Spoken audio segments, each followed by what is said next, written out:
Hi everyone and welcome. We're on a Facebook Live with Guide Dogs Singapore and it's all about let's talk about vision loss.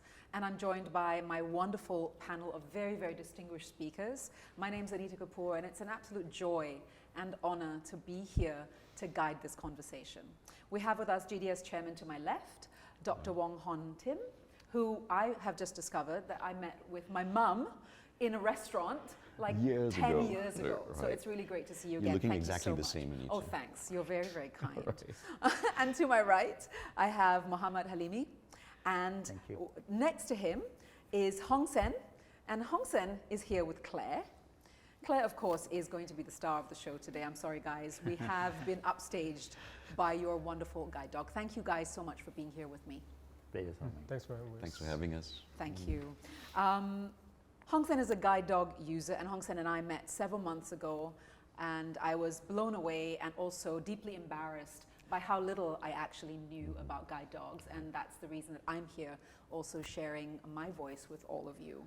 And Halimi is a white cane user. You use the white cane to help you navigate, and I think in Singapore, in general, we tend to be a little bit more aware or conscious of white cane usage and a little less about guide dogs. But today we're actually going to be doing a lot of work to dispel a lot of different myths and of course to inform and help the public to understand, because I think at the end of the day, we all want to be better informed as human beings and we want to be more responsive human beings. And so to deep dive today into what sight impairment actually means, the work that GDS is actually doing with the sight impaired community, and to also, and especially to hear from the perspectives of how you navigate your lives, Hong Sen and Halimi, and Claire, who by the way right now is just having a nap, which I love. And the most important thing about, I think, shattering misconceptions is so that we can all learn to know how to actually respond. I think Halimi and I were having a conversation earlier about quite often we feel that we need to tell you how to respond versus actually listen to the person who is sight impaired to ask them what they need. Exactly. So we're going to get into that as well. And if you have any questions for our esteemed panelists, please put them into the comments box and we promise to get to them. We have a 45-minute conversation and we'll leave 15 minutes for the Q&A, so please type away. There is no question too embarrassing. We have a fantastic panel here who are ready to answer all of your questions, so please go for it. Okay, to kickstart our discussion, Tim, perhaps you can tell us a little bit more about the services that GDS runs to support the visually impaired community. I was actually really surprised to know that there are 50,000 visually impaired persons in Singapore. Yeah, well, actually 50,000, again, to everyone's surprise, is just a very, very gross estimate. There's probably a lot more that we don't record or register enough. It's strange to say, but Singapore doesn't yet have a blind registry. These statistics are all derived from studies that we've done on the population and all that as well. So we're working towards a blind registry or a visually impaired registry, and that's going to give us better figures later on. So that's our first challenge, really. And direct access. Exactly, exactly. So, well, GDS is 15 years old this year. We were founded in 2006, and the vision has always been the same from the very first team until the wonderful one that we have today. And our vision has always been to empower and enable the visually impaired so that they can live their fullest lives in a society that is accepting and supportive and inclusive as well. That's always been our vision. And like you say, we've got many programs to make that happen. And we don't do it alone. We do it with a lot of goodwill from our donors, from many, many people who have guided us along the way. And our programs span the whole range of services for the visually impaired. It's a little bit of a schizophrenia, although we're called Guide Dogs Singapore, and obviously we've got 7 wonderful teams that we're very proud of now. Our main business that takes most of our time is still with orientation and mobility, O&M, or white cane users, just like Mr. Halimi here. So that's a lot of our work, and we're now branching into things like technology, and of course advocacy is a very, very big issue for us as well. How do we spread that message, like you say? How do we educate people and ourselves on how to support and interact better and understand better the people that we serve? responding. Exactly. You know, yes. because I think in many situations of persons who are differently abled, the response is something that we haven't actually been educated on. Exactly, not at all. You know, I think we can have a immediate response to sort of assist or to help. Yes. But like when I came into the room just now, Halimi, when I first met Halimi, and I knew I needed to speak to you quite directly, but I didn't know where to put my hand to shake your hand.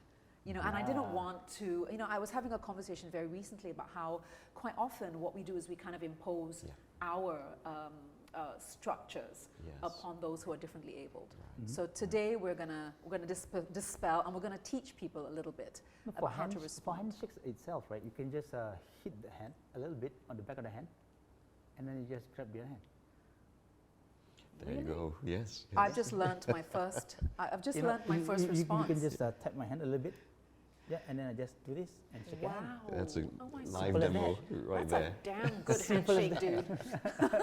So I think these are really important everyday motions of ability of mobility that we can actually all learn. So if there are a few more, let's show everybody who's watching us today when we get through some of our questions. I just want to let you guys know that you also see a little caption in the live stream today, which is a link to giving.sg donation page, which I think is on screen right now. So if you feel that you'd like to be involved in the work that Guide Dogs Singapore does, please donate generously, okay? And I think it's giving.sg, GDS SOG 2021, right?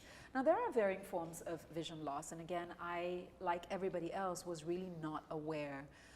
A common misconception is that a visually impaired person cannot see anything, that it is absolutely pitch black, but that isn't the case. Hong Sen, maybe you could go first.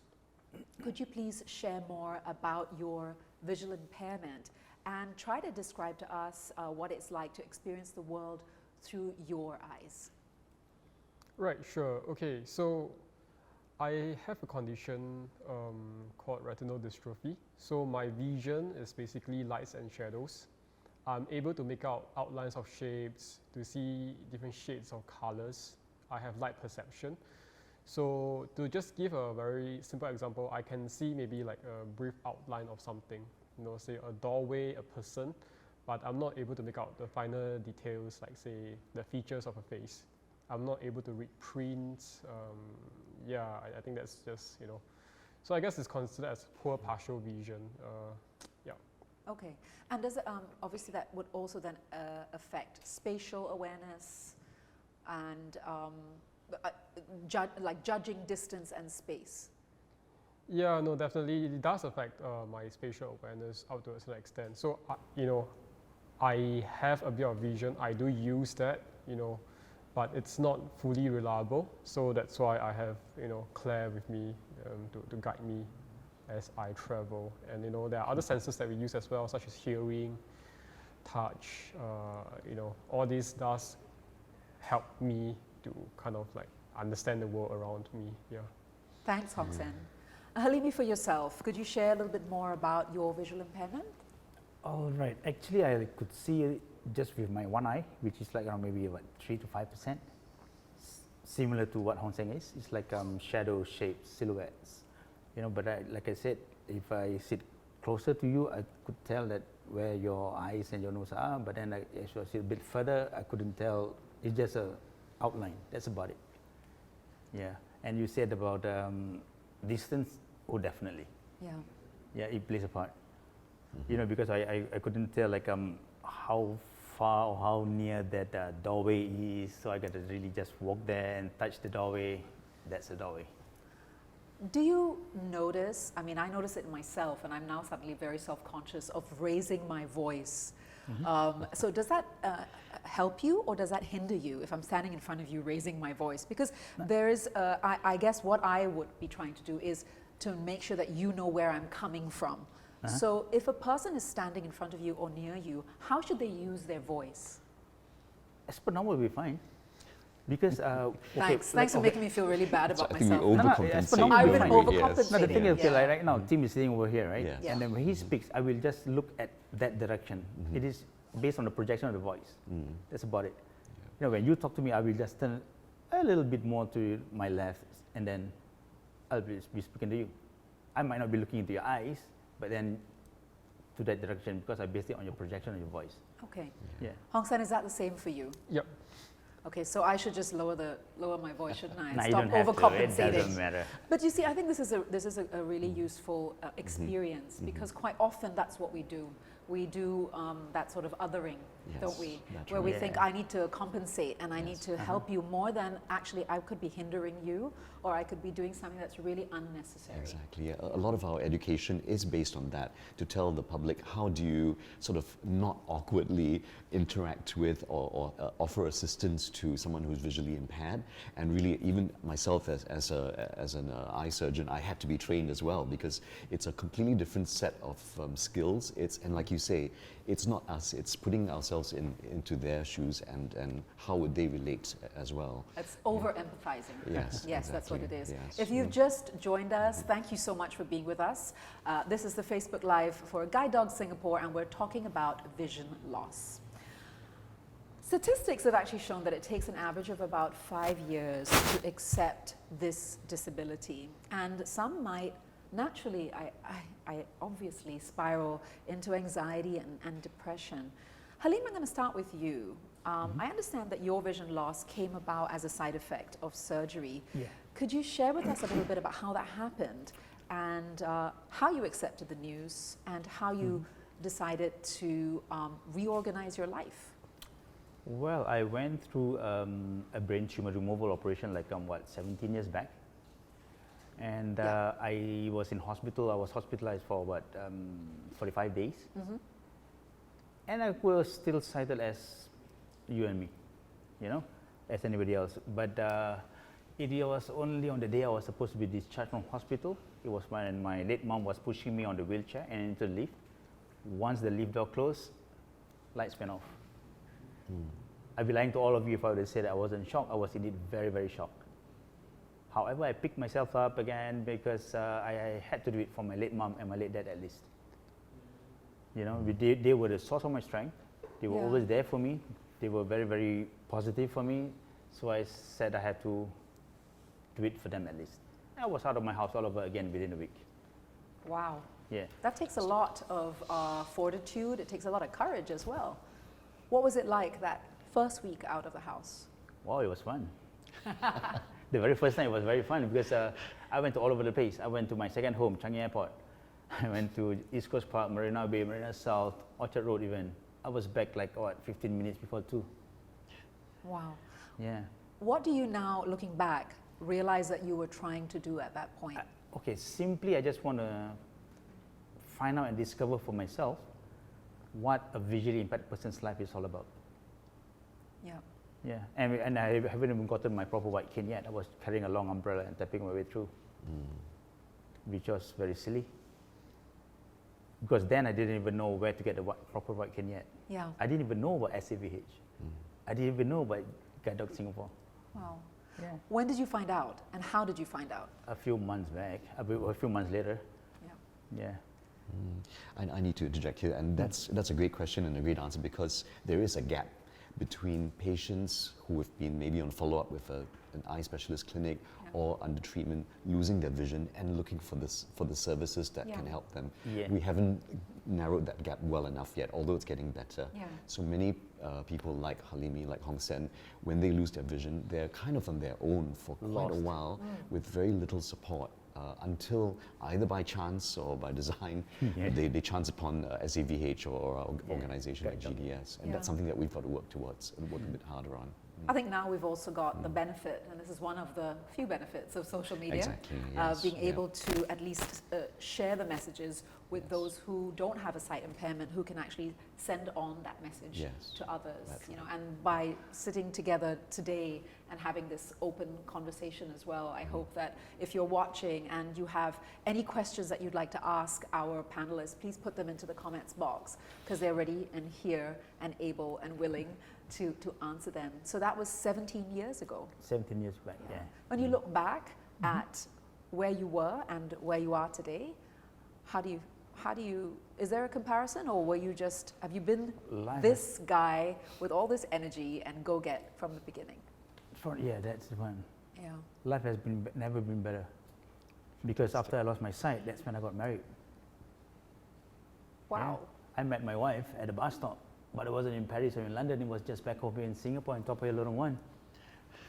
Great. Yeah, it was after my duty at dining in the dark at SVH, and I was walking back home. I stumbled upon her, and I merely had to ask her to look out for the bus number for me. Next thing you know, she happened to take the same bus with me, so we went on the same bus together, sat together, chatted a little bit, exchanged phone numbers, email addresses, and Facebook accounts. That has got to be. I can't help it. I'm a fast worker, right? That has got to be the fastest work That's I have right. ever heard. And then, like over a year later, we were both married. He's actually blushing. You're blushing now. Ah, How long have you been married? 11 years. 11 years, and he's Yeah. still blushing, everybody. Yeah. Wonderful. And right now, we are both blessed with a 10-year-old daughter. Fantastic. Yeah. Fantastic. And my daughter Sophie is watching back home. Hi, Sophie. Hong Sen, now you've explained to us that you were born with retinal dystrophy. Could you share how it was for you growing up and how your experience may have differed from what Halimi has just shared?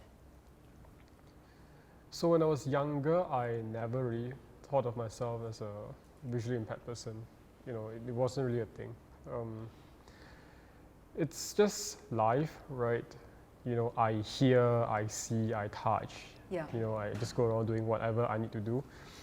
So like, you know, at a young age, you don't really realize that you are different, that I'm different at, you know, at that point in time. So, you know, it was really when I was about, you know, in preschool where, you know, they would give me homework, you know, you're supposed to go home and say, color the balloons or something like that. Yeah. You know, it's like, okay, but like, wait, there's something wrong here, you know, because when you're younger, it's like, oh, what's doing homework? Maybe just go home and scribble. That's homework, right? Mm-hmm. Like, so I didn't realize that they make some exceptions for me. So it's like, oh wait, balloons. What are these balloons? Like, where are they?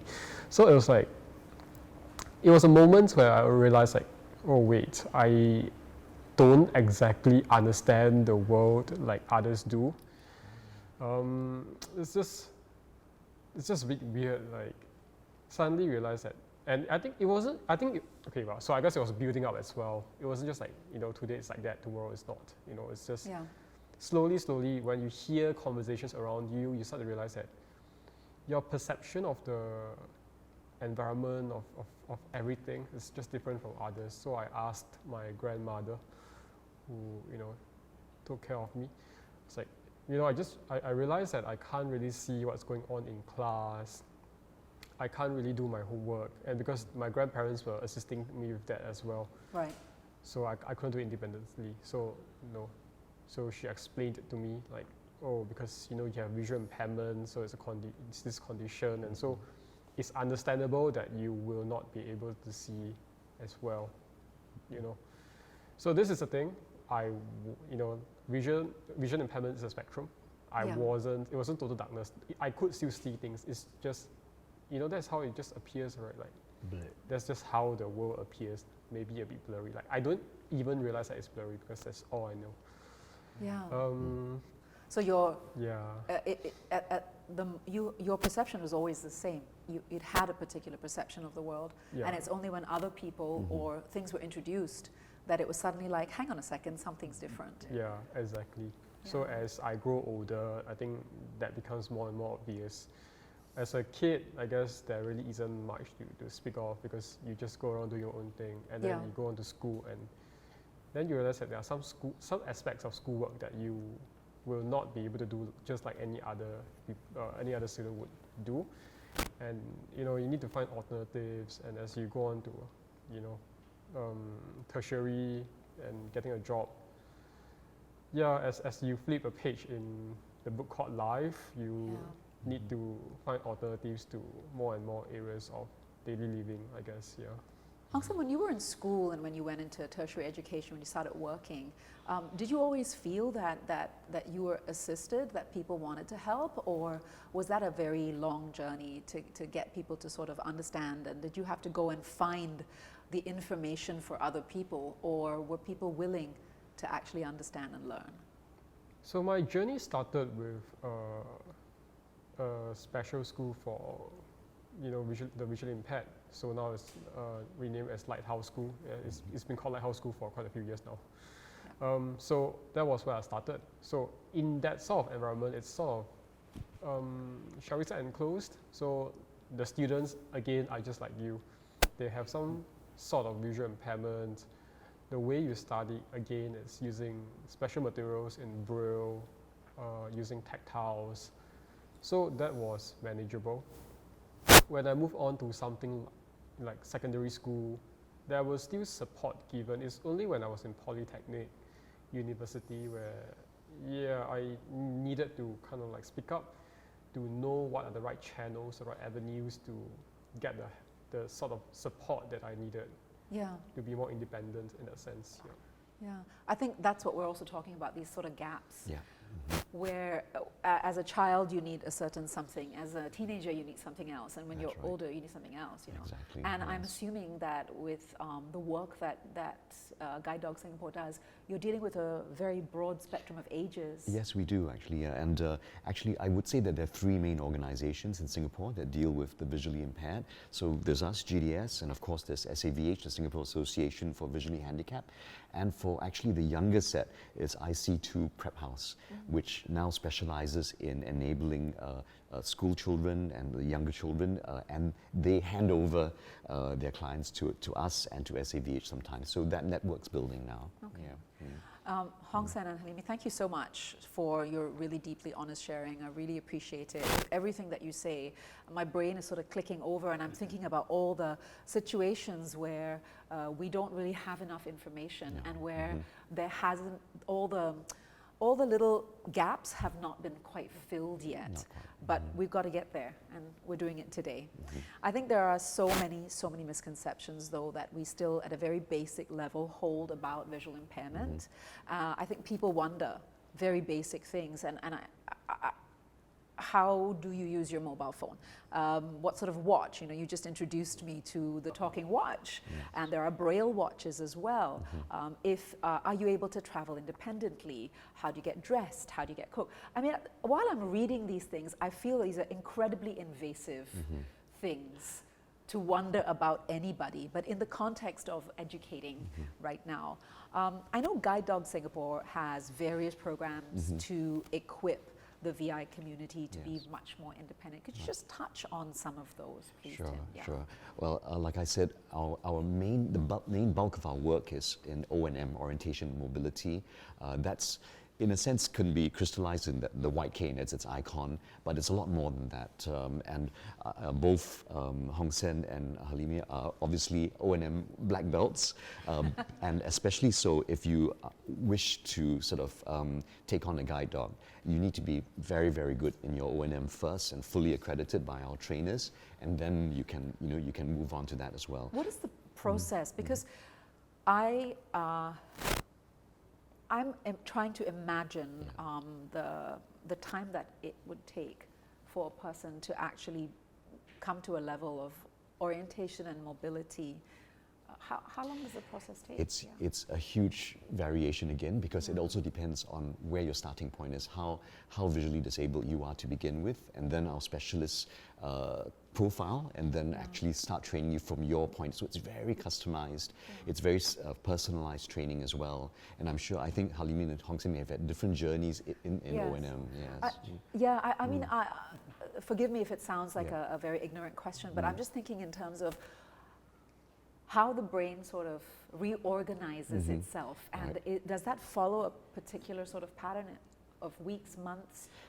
Yes, it does. And in fact, if you left it alone, which means that if there were no formal training, it would take much longer for you to instinctively do those things. So part of the O&M curriculum is actually mind mapping and sort of spatial recognition and sensing as well. I think that's a very difficult and complex, at least for me to understand how it would be to mind map your space around you. And from there, they move on to the other skills like the white cane, finding their way around a home, traveling on a bus, and they move on to the mobility part, which is getting around town, getting around your home and around your community. I want to ask Hong Sen and Halimi, at any point in the journey, there must have been some level of frustration, or was it easy for you to just adapt as you go along?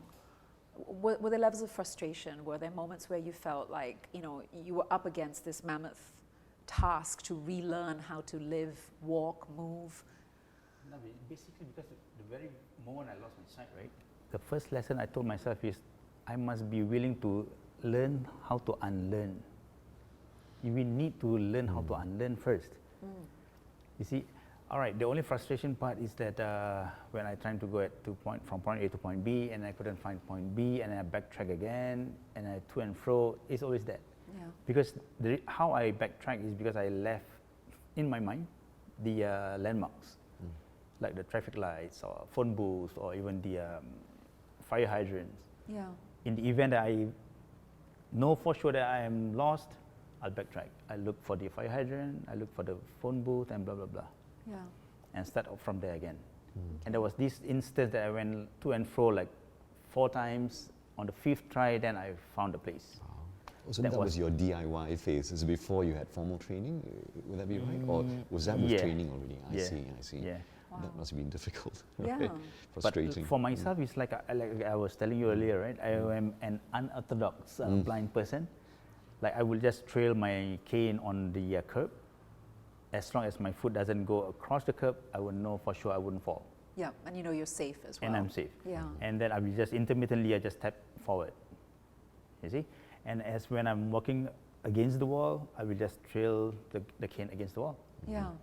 Because even though you receive, you know, formal training, orientation, mobility, independent living skills, accessibility, and of course, Hong Sen, with the use of guide dogs, I guess you have to kind of figure out your own DNA for this. Yeah. Yes. So what's your DNA, Hong Sen? Because you've lived with visual impairment since you were very young, but you've been through all of these different moments in your life. Were there times where, you know, there was a deep sense of regret for things that may have happened, or did you always take everything in your stride? Once you became a little bit more aware. I guess I had to take everything in stride as things comes along, you know. So being, you know, born with vision impairments means that I don't really have another perspective to compare with, right? I can't exactly say like, oh, hey, I used to do this a lot easier, a lot better. It's just learning something, you know, how to travel with a white cane. Yeah. That's just something that I picked up. It's, you know, I don't have, you know, I can't say that, oh, I used to travel without a white cane and now I have to and it slows me down. Like, no, it's not the case for me. So yeah, there was it's a pretty smooth journey overall. There are ups and there are downs. There are times where there are frustration, I guess, it's, you know, to be honest. But it's really, you know, just recentering myself and saying that, okay, well, we still need to find a solution to these issues, right?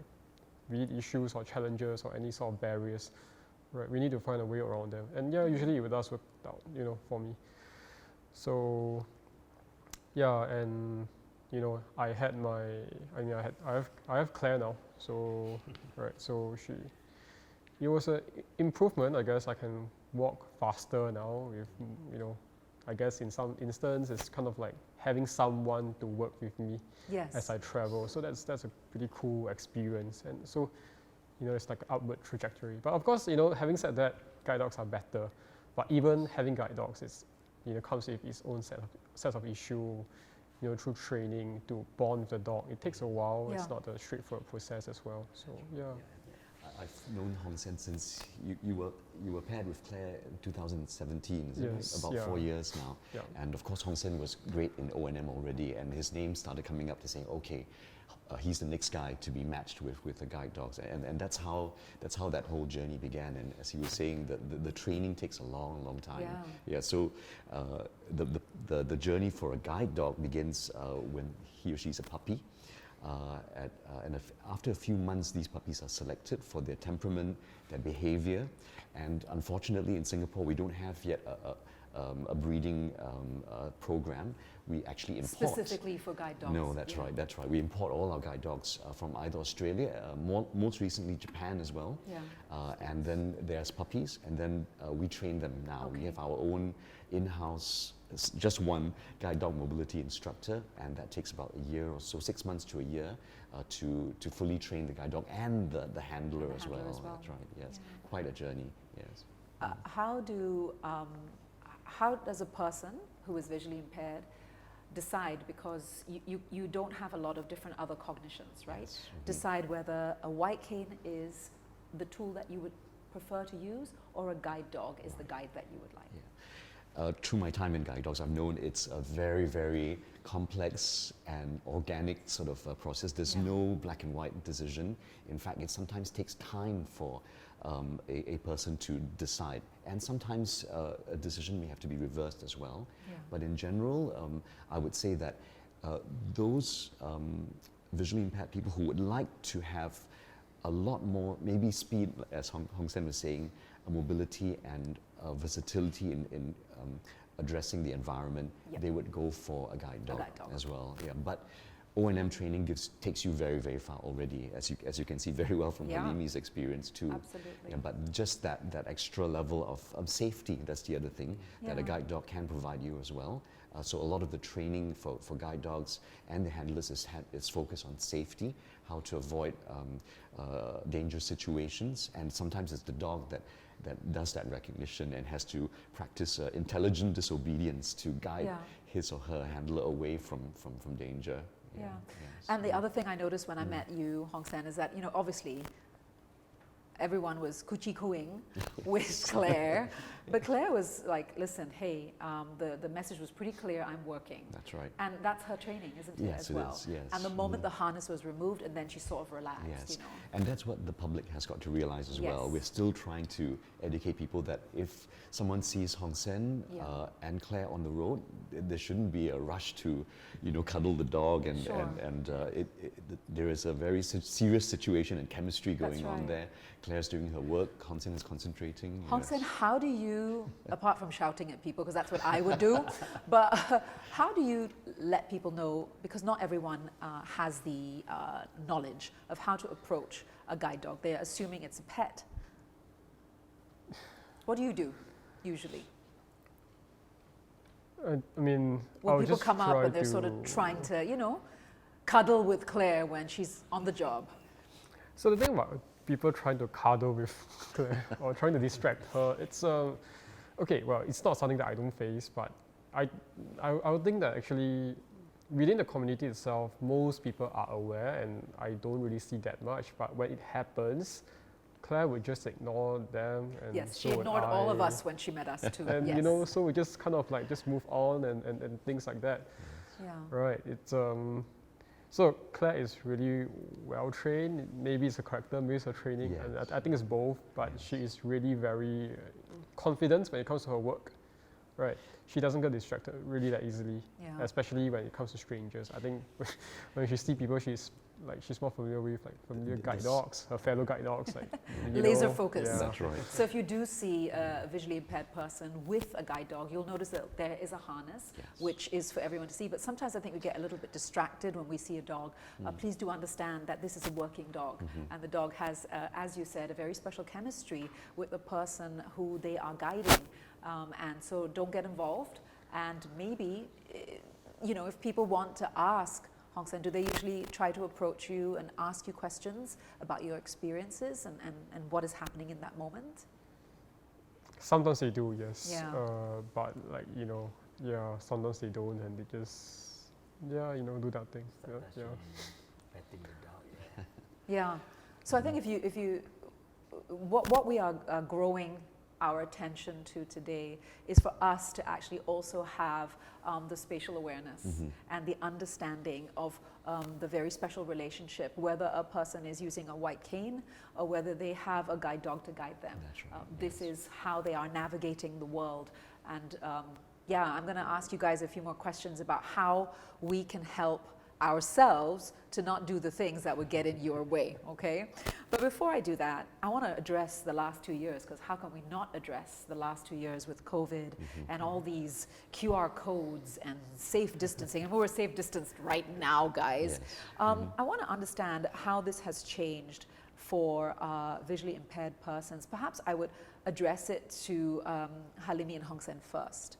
Some of the challenges that you've had in the last couple of years. Halimi, if you would begin. A whole lot of frustration, yes. Yeah. Yeah, because you wouldn't enjoy being told off by the ambassadors every now and then. Because once I was seated at the table, right, and he just came up to me and told me like, "Hey, you can't sit there." I said, "Hey, you can't sit there. Is he talking to me or is he talking to the person around me?" I wouldn't know, right? So he should have just probably tapped the table in front of me, Yeah. or maybe tap my shoulder a little bit. "Excuse me, you can't sit over here."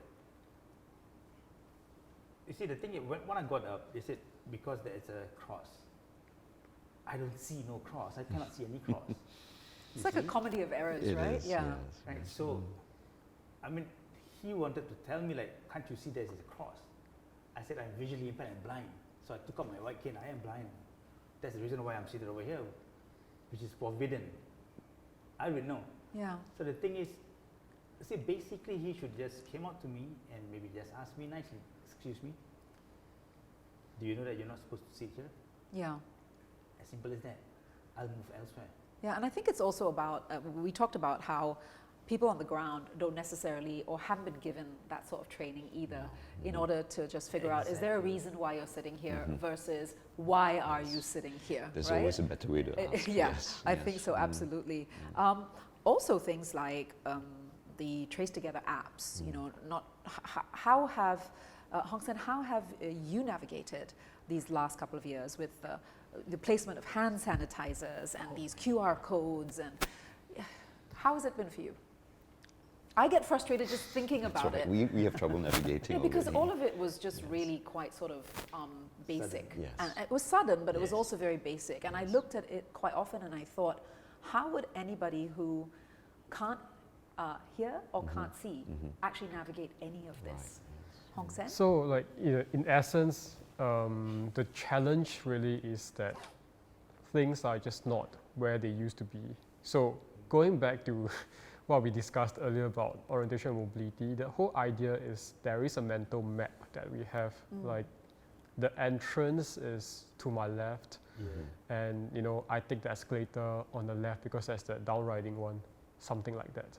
Yeah. But well, the entrance to your left is no longer usable because it's only, you know, exits only. Yeah, and it's There's only covered one. in irritating tape as well. Yeah, you might not be able to enter from the entrance that you used to use. Yeah. You know, you have to go to the main entrance somewhere else, and you know, a lot of times we have the routes that we are familiar with that we use, but Yeah. you know, let's say these routes are disrupted, then you have to find alternatives to do that. Yeah. You know, maybe request for more training or something like that.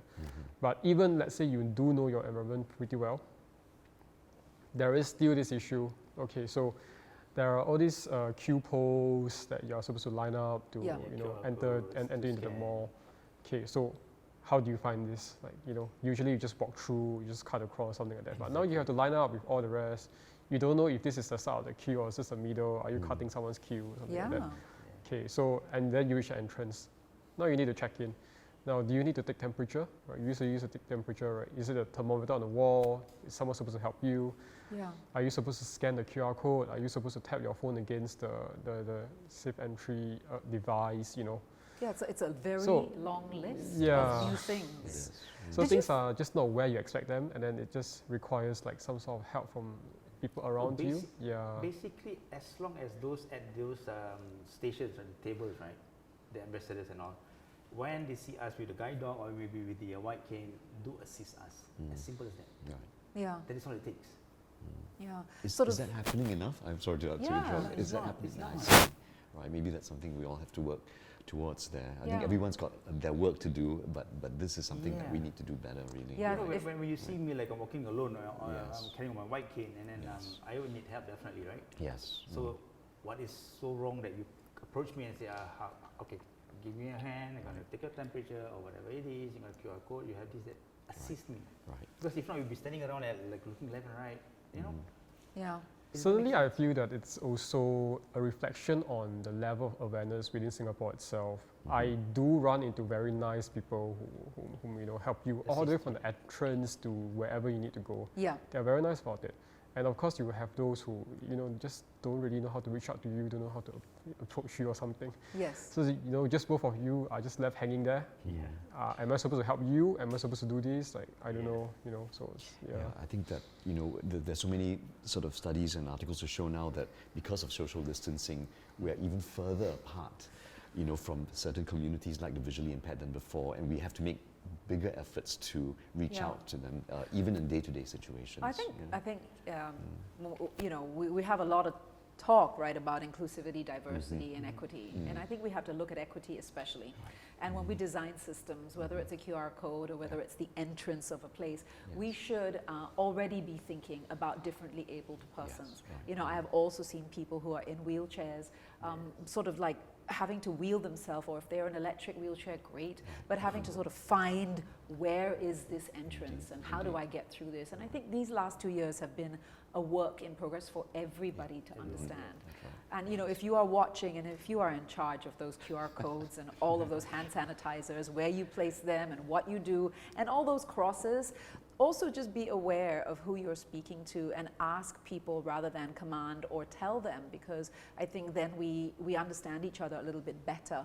You know, like Halimi has said, you know, ask, because you never know what the situation or the circumstance could be for the person who's standing and sitting in front of you. Wow. Look, guys, we have been talking for nearly an hour. It's 9:15. I want to just ask one more question really quickly before I take the questions that we probably have, plenty of them waiting for us. One thing there seems to be is a lot of stereotypes about the kind of job prospects that a person who's visually impaired can have. They are necessarily a massage therapist or a telephone operator. And I think these are because of images that we see over and over again. Halimi and Hong Sen, and either of you can jump in and answer this. We're just interested to know more about your thoughts on this. Job prospects, things that a person can or cannot do, or is the sky the limit? Halimi? Probably the sky's the limit, 35,000 feet. Yeah, because before this I was employed as a tour guide and dialogue in the dark. That's another form of job. That's a great job. Yeah. Yeah. And at the moment I'm doing it for dining in the dark as a host, as a server at Knox, or even at SABH itself, or for my other friend who's doing blind dates. These are I know great. of a friend who's a consultant. Yeah. Yeah. So work out of the being a masseuse, being a telemarketer, or phone operators. Nothing wrong with any of those jobs, but the expansion of the job capabilities. Yes, those are artificial constraints, I feel. Yes. You see? Hong Sen, what about you? I would certainly say that the answer to the question of whether, you know, someone with visual impairment, do they only have a limited set of jobs, or can they do anything that they want? As most things in life, I guess, it falls somewhere in the middle, closer to the end of, you know, anything they want. Because there's a caveat to that, is that can you find a solution to help you do your job, to perform your job, just like anyone else? It's not about the person, it's really about the solution and the job scope out there. So visual impairment itself, sometimes it's a visible condition and sometimes it's not. Ultimately, I would say that, you know, the solutions to assist someone with visual impairment, to support someone with visual impairment, those solutions are not always readily available.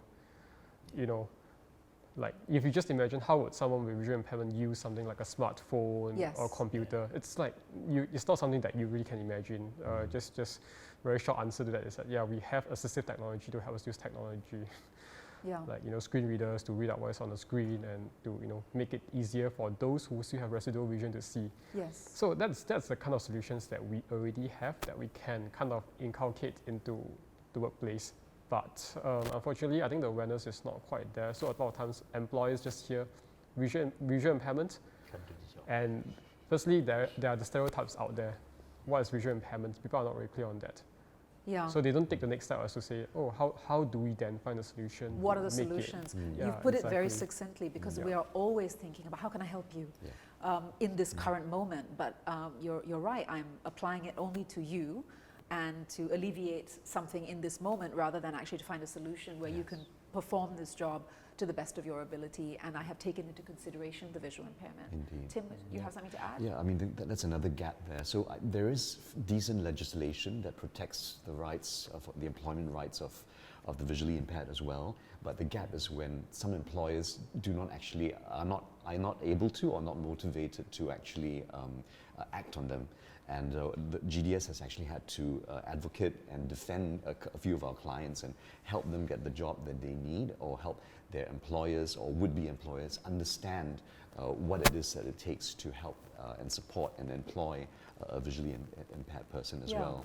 And it's getting better, that journey, but I would say that there's still a long, long way to go for inclusivity at the workplace. Perhaps it's also about, when you talk about differently abled, to make sure that we include all differently abled persons in our diversity, in our inclusivity, and in our equity. Yes. We have tons of people watching, and we have so many questions, guys, and we've got 15 minutes to answer all of them. All right, so hang on a second. Okay, just so many lovely comments as well. Let me just scroll all the way back because I want you guys to hear what people have to say. Someone has said, when the dogs are bored, they will just nap. As you can see, this comment came from Vanessa. Vanessa, as you can see, Claire is doing exactly what you have said. The cutie pie is named Claire. She seems tired. Well, she's working. Yes, Of course she's that's right. tired. Claire snoozing, hard work to pay the rent.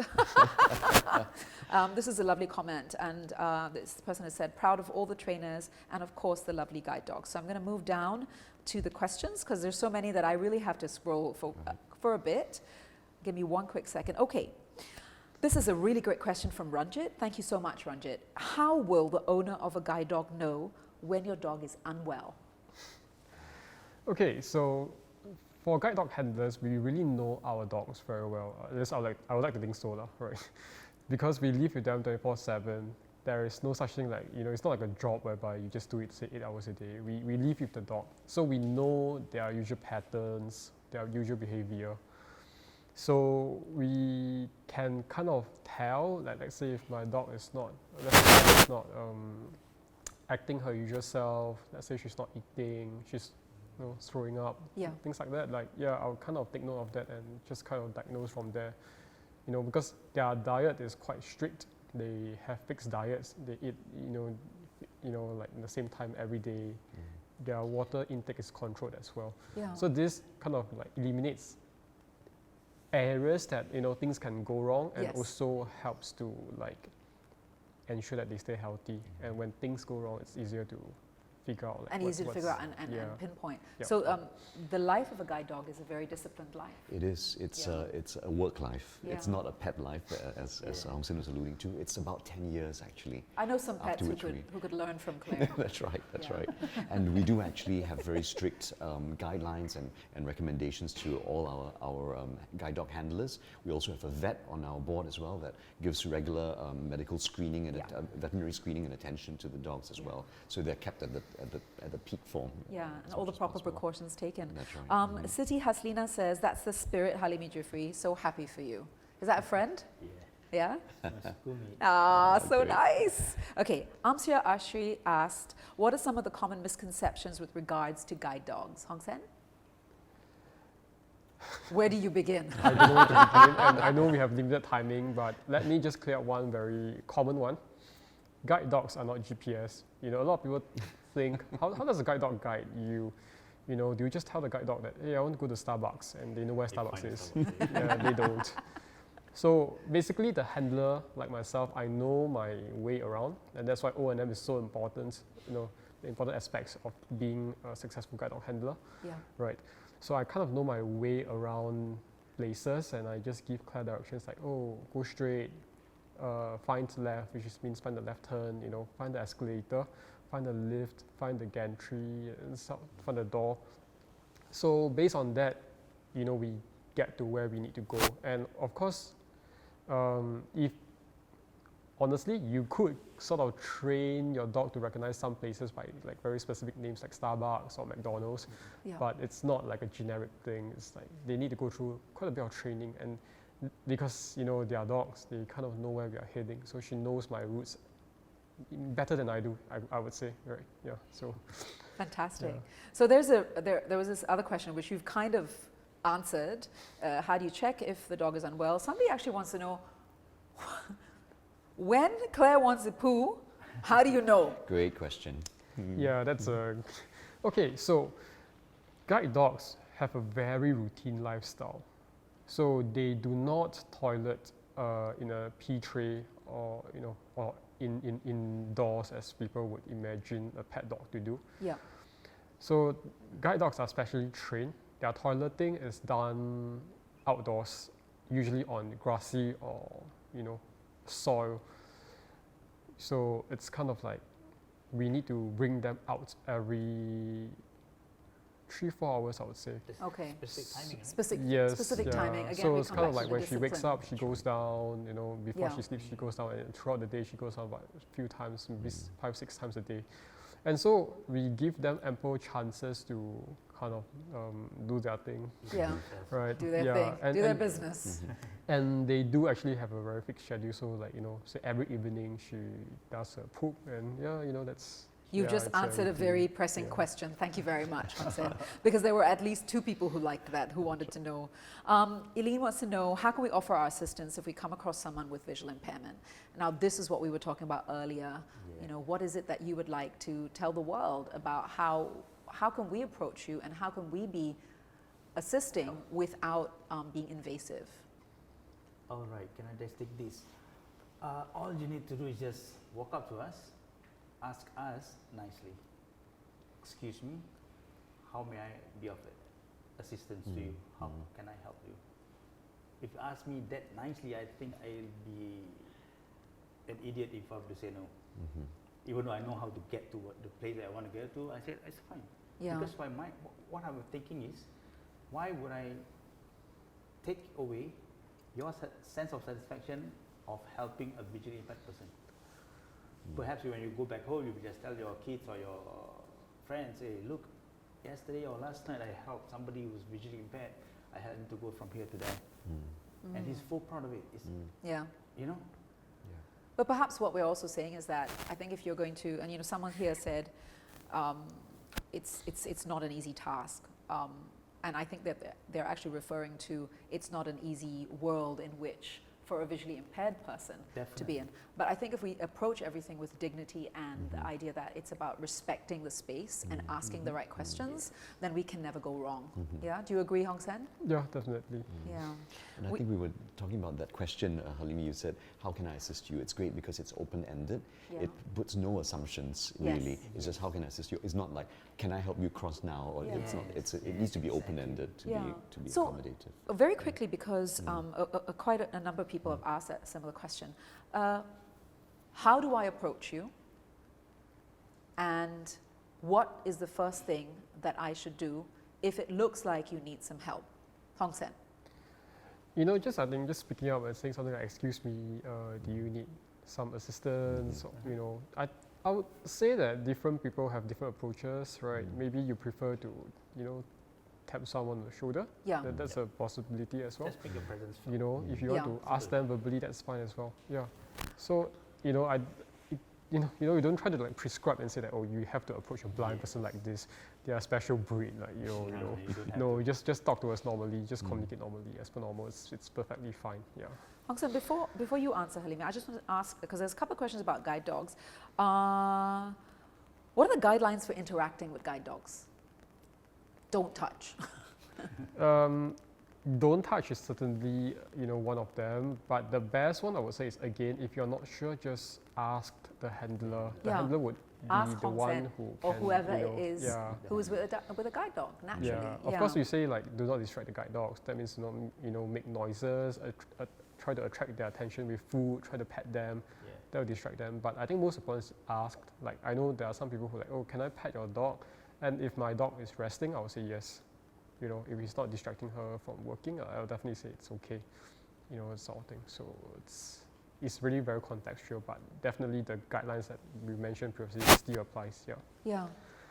Claire's having some REM dreams now. She is. Yes, having She's a happy totally, place. she's like, these guys keep talking. That's I'm right. having a break right now. We have some beautiful comments, such precious sharing. What is the right term to use? This is fantastic. Amanda is asking, what is the right term to use? And I'm going to ask this of Hong Sen and Halimi. How do you want to be known? Blind, visually challenged, disabled, special needs, differently abled. Visually impaired, we find. Yep. Hong Sen? Visually impaired is certainly the more well-known ones. I am honestly not too, stuck on these different titles, as long as they are not like going out of their way to be offensive. you Yeah. know. The intention is the most important part. I mean, certainly visually impaired is the most commonly used one Politically today. correct. Yeah. And it also makes sense, right? It's Yes. a visual impairment. That's right. Yeah. Have you had difficult experiences, abusive experiences, experiences where, it's really taken away all your patience, actually? Halimi? Not so much of my patience, it's just like, it happened like 2 days back when my whole family was at my daughter's school. This security personnel actually spoke. I was standing there. I'm 1.8 meters, so I'm big enough for him to notice. I'm sure he noticed me because he was speaking to my wife and then telling her, ask him to sit there. Why can't you just tell me, sir, would you just have a seat over here? Instead of tell your husband, tell him to sit over there. You know? And another time was like when I had my booster jab. Ma'am, is he feeling okay?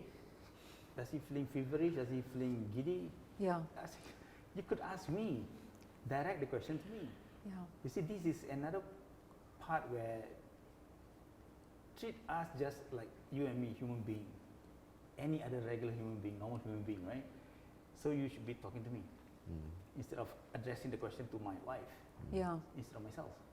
Now you're asking my wife about me. How am I feeling? Yeah.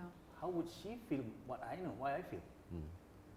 And it works the same way the other way around. Perhaps what it is also on the aside is that in the absence of being able to make eye contact, many of us don't actually know what to do.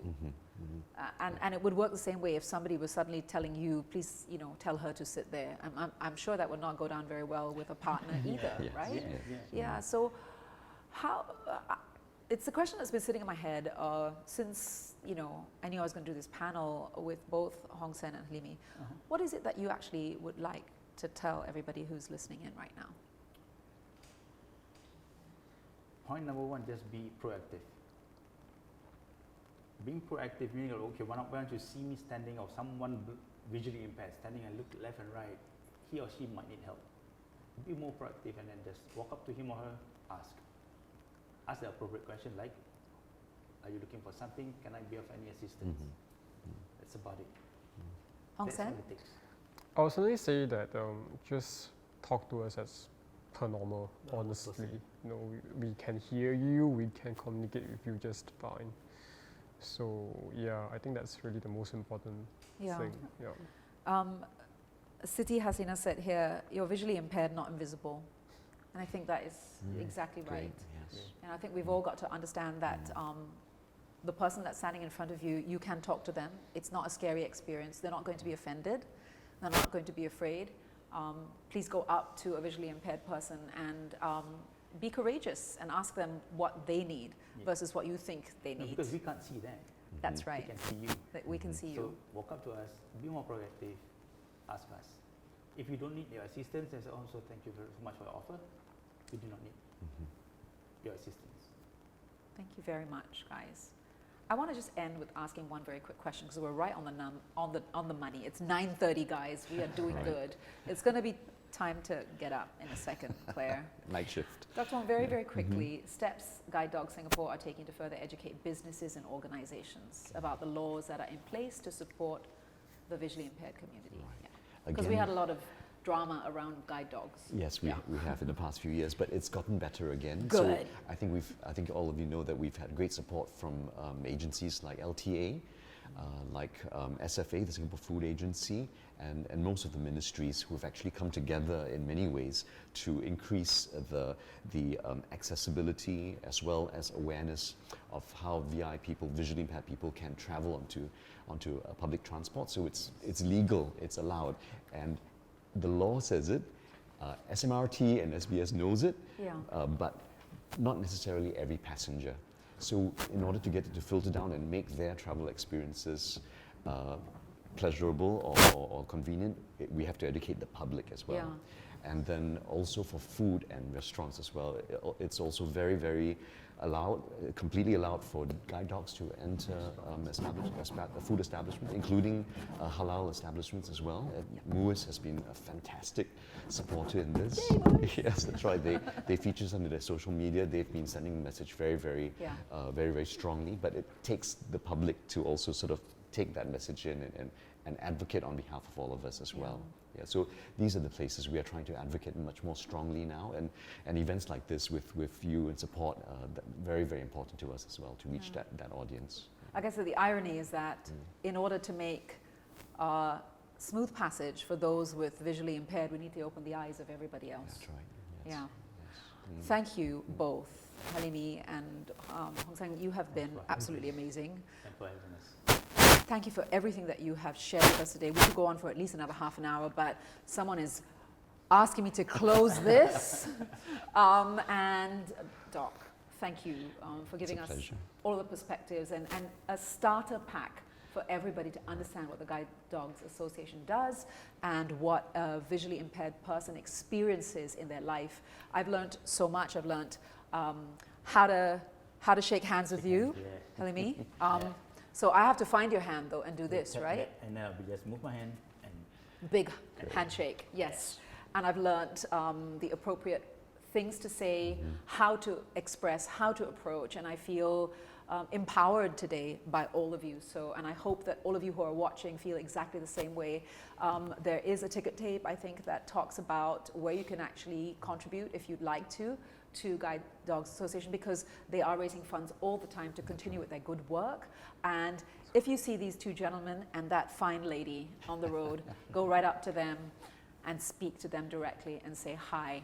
And I'm sure that whatever questions or whatever interactions you want to have with them, they would gladly have them. My name's Anita Kapoor. It's been an absolute pleasure to be on this live stream with all of you. I thank you for your wonderful questions and your beautiful comments, and I wish you all a beautiful night ahead. Thank you.